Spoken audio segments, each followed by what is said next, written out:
大家好，欢迎收看爱上电子。今天咱们看一下3842和3843 38系列的芯片如何判断好坏。首先我们看这个芯片呢，经我接完了以后，现在是有输出，用示波器可以看出来。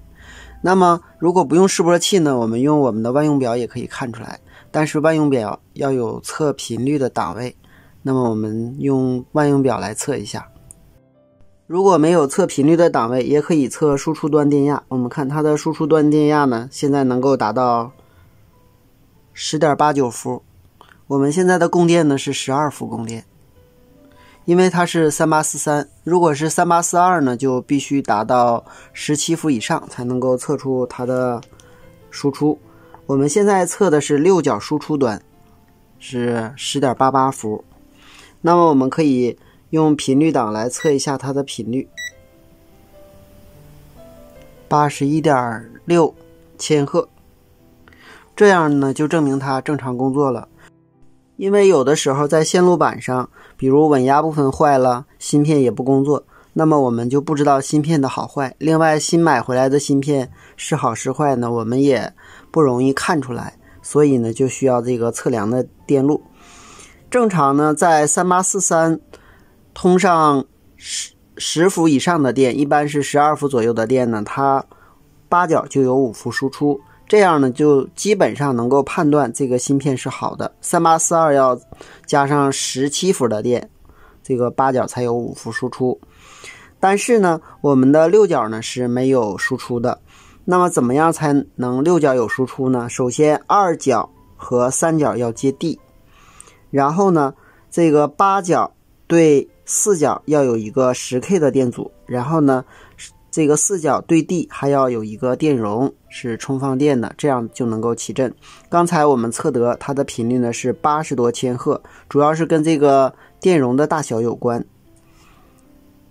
它的五角要接地，其余的引角呢就没有什么要求了。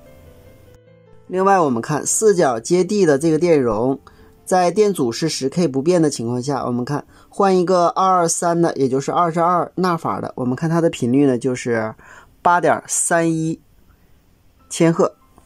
那么如果我们换一个222，就是2200皮法的，那么我们看它的频率呢就很高了，就是这里边显示的是我们可以 81.3 千赫。我们看这就是 UCC 3843最简单的测试电路图。它的供电呢是 8.5 伏就启动，如果是3842呢是16伏才能启动。所以说我们可以把它的供电电压设置为12伏。当七角供电，五角接地以后，八角就会输出5伏的电压。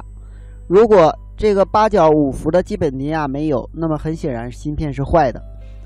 如果八角有5伏，我们在八角和四角之间接上一个 10K 的电阻，再在四角与地之间接一个 2.2 纳法到22纳法的电容，当然再小一点或大一点也是可以的。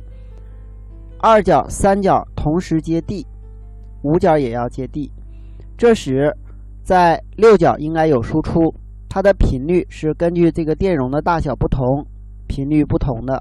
在接22纳法的电容的时候，六角输出的频率大概是 8.1 千赫。如果接 2.2 纳法的电容，它的输出频率是83千赫左右。并且我们各角的电压都测出来了，输出端的电压是 10.81 伏，八角的电压是5伏，实测是 4.95 伏，一角是 6.73 伏，四角是 2.38 伏。如果符合这些标准，证明这个 UCC 3843是完好的。好，今天咱们就到这里，谢谢大家，再见。